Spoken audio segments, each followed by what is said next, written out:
All right, this is my Draw My Life. If you guys don't know, my name is Ludwig, and I am the first person in my family who was ever born across the Atlantic Ocean in specifically New Hampshire. Everyone else in my family is born over in Europe, either in France or Sweden. So growing up, I always felt more attached to being American than I did European, being the only person born in America and also having American friends. So when my mom would send me to school with a meal that was like some French shit, and it looked like the ratatouille from Ratatouille, but not as pretty, and I would open up the box, all my classmates would collectively go, ew. So very quickly, I was like, you know what, man? I want good old-fashioned PB and J. And those were the sandwiches I liked. And it formed a lot of my upbringing as an American first-generation human. I went to high school, and that was cool. I played soccer. But I didn't actually play. I sat on the bench. That's my penis. I had a really big penis in high school. And that was most of high school. But I did one thing in high school that I thought was really cool. Where one year, I got to host a talent show thing. And I was cracking a lot of jokes as the host. And there was a huge crowd full of people. And they all said collectively, hey, this is not that bad. And I thought, you know what? I kind of want to be a late night talk show host. Like Jimmy Fallon. But more accurately, Jimmy Fallon wasn't a talk show host at the time. So like Colbert or that one Irish guy. What's his name? Red hair guy. Conan O'Brien. That's right.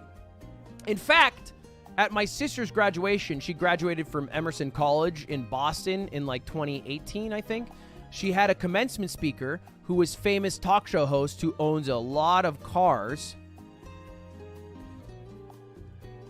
Jay Leno. And I met Jay Leno because as I was standing in the rafters, as people were walking out this little alleyway to go do the commencement over here, I was here and he was walking by, and I said, hey, Jay Leno, I want to be a talk show host when I grow older. And he said, tell me a name, kid. And I said, what? And he said, I said, tell me a name, kid, because I want to remember you when you're a late night talk show host. And I told him my name was Ludwig, and because of that moment and because of my high school, I decided to go to college for journalism and mass communications at the only college I got accepted to, ASU. Now, it was shortly after my freshman year where I realized one problem. And that was, I don't watch late night shows. I don't fucking watch them. I think they're boring as shit. I think it's an outdated format. I don't watch them at all. I watch mostly YouTube, and I watch like some Netflix shows. I don't fucking watch it at all. So why am I devoting my life to trying to become a thing that I don't even like watching? It doesn't make any sense. It's like spending your life trying to become the world's best ramen chef, and then you're like, you know what? I don't fuck with ramen. So I instantly said, you know what? I don't want to do that. I don't want to be a late night talk show host. But what do I want to do? And so I started joining clubs at Arizona State University. The first club I joined was a sailing club because my dad did that when he was younger, and I wanted to be like my dad. Turns out, though, that sailing in the hot sun in Arizona on a man-made lake, not that fucking fun. So I quit after 2 weeks. Also, I found out I have to pay $3,000 to be a part of that club, so I didn't do it. I rushed for a frat. I got a bid to Kappa Alpha. I thought I might join too. Then I realized it was started by Robert E. Lee, who also was the leader of the Confederate Army. So I thought, maybe that's a little weird. I shouldn't do that either. Then I thought, you know what I liked doing in high school? Singing. I could maybe sing. I could join like an a cappella group. So I tried out for famous Tempe, that's where Arizona State is, a cappella group, the Temptations. And I got a call back, which I thought was really exciting. And I was ready to be a world-renowned singer. Those are supposed to be treble clefs. But the only issue is on my callback, I only had one song prepared, and it was Your Song by Elton John. And they said, you know what? We love you singing that song, but it doesn't really show off your range. Can you sing another song? And I sang Bulletproof by Sia. I don't even think it's called Bulletproof, but it's the one that goes, I'm bulletproof, nothing to lose. And I forgot all the words. So I just sang, I'm bulletproof, I'm bulletproof, I'm bulletproof, I'm bulletproof, I'm bulletproof. And I also started in the wrong key, so I ended up going falsetto really early. I didn't have any of the words right. And after I was done, because they didn't ever cut me off, they did like one of those claps where they didn't know that they were all going to clap, so they kind of clapped out of unison, like.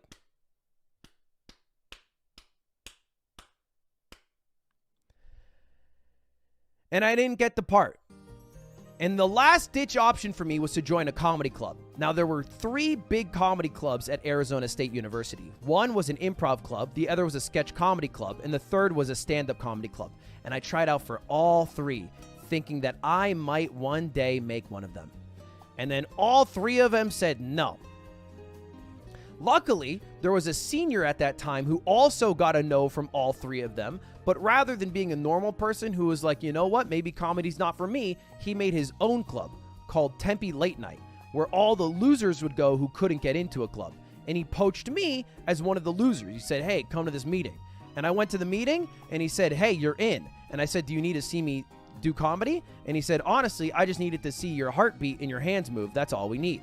And then I was part of that comedy troupe for 2 years. 2 years. And it actually was pretty good. It became the largest comedy troupe in Arizona State. And since then, it's defunct and then renamed, and now it's back, but it's now called Tempe Underground. Anyway, that's all aside. After I graduated, I thought this comedy thing's not too bad. I should keep doing it. So I moved my bag. This is supposed to be the west of the United States. From Phoenix, Arizona, all the way to Los Angeles, California. And I rented out a car, and I lived with my sister for 2 weeks. And then in the time that I was there, I had to get my apartment. I had to get a job. And I had a few jobs. I basically was working, and then on the side, I wanted to do comedy and pursue that. But what I actually did is I got a job, and then I got fired, so I had to spend my whole time finding another job. So my first job, I was supposed to work at a wine and spirits magazine. I think we all know what happens there. I got fired. Great, lovely. That happens a lot. That was at the wine and spirits magazine. What the heck? Why doesn't it work? Oh wait, I think I do this. Yeah, I worked at the wine and spirits magazine. Got fired. The next job after that was at the Best Buy, which I quit. He got fired for misgendering. Okay, that is a very bad faith interpretation of what happened. I did not technically I did misgender, but it was not, that's not why I was, it was not why, it was not like intentional. This is not really an apt description. What happened is I thought I was going to be a journalist who wrote stories, because that's what my degree was. All right. That's not actually what it ended up being. What I had to do is I had to take stories that were written down on paper and then put them on a computer. That was my job. But I didn't know any coding, and it required like basic HTML coding. So I was learning my job on the fly, and I thought I was doing a decent job, but I didn't really enjoy it, so I kind of rushed it. And one day they gave me a story, and it had like 3 pictures on it. It looked like this. Excuse me, it had a picture on it, and it was like a person here, and then a person here. And all the pictures had captions right? So I had to, and that was the hardest part of my job, would be HTML coding a picture, centering it right under the story while having the text wrapped, and then having a byline underneath that said, this person is this person, this person is this person, this person is this person, while wrapping it to the width of the picture, which is different than the width of the text, which was just hard for me to learn on HTML. And so I was copying and pasting all like the descriptions of the pictures, and on one of them I copied it wrong, and it said like Sam left. Turns out that this was a woman who donated a fuck ton of money to the magazine, and she was pretty pissed off when she was being called Sam. I thought Sam was like a gender neutral name. I didn't fucking know that Sam was a guy, not a girl. So then Sam, or not Sam, because their name is something else, got really mad, and because they were a big enough donator, they called up the company, and on my lunch break, I got asked to go to the office, and then on the office chair, that's when they told me that I was fired. Then I worked at Best Buy. Best Buy was tight. I earned $12.50, which was the most out of any employee in my office. And so my boss told me not to tell anyone. But I thought, that's fucking dumb. I should tell everybody so that they can argue for more money. So I told everybody, and what they all said back to me was, yeah, I mean, that sucks. I figured, but, you know, it's okay. It is what it is. And I thought to myself, I am a little more ambitious than the people around me. I think I should have some different job in life. They seem a little bit too stuck, and that makes me sad. And so I went to work at a startup company that I thought would do pretty well, known as Snapchat, aka Snap. Now, I kind of lied on my resume. I got the job because I told them I speak both English and French, which is true. I do speak both English and French. But my job was to watch a bunch of French and English Snapchats, and then on my keyboard grade whether they were good or bad. And the problem is, although I understand French like an AP French student or a 7-year-old. I don't understand the slang that's in French at a festival while everybody's high and drunk and what the fuck they're saying. So honestly, I just made shit up the entire time. I watched a bunch of movies while at work because I could do it on the side, and then I stole a bunch of snacks from the refrigerator. I got fired. After that, I decided to move in with a couple of friends who were Smash Bros players, because that was something that I was doing on the side at the time. I was playing Smash and doing some commentary, and they wanted to move a little bit further east in Los Angeles. So I decided to move with them because they were working at this company called BTS, Beyond the Summit, who does a lot of Smash events. Now, when I worked, or when I lived with them, I needed a job in that area, and the only one I could find was at a vape company called IQ Vapes that would make vapes that looked exactly like this.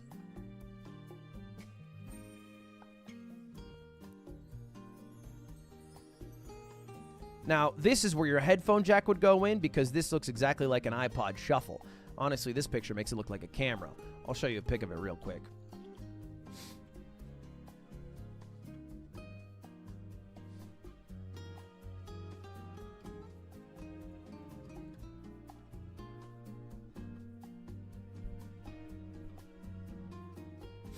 Now, I worked there for a little bit, and honestly, it wasn't too bad because all I had to do was get children to smoke vapes, and that's about the easiest job you can have outside of telling them some funny jokes for an hour or two until they get bored.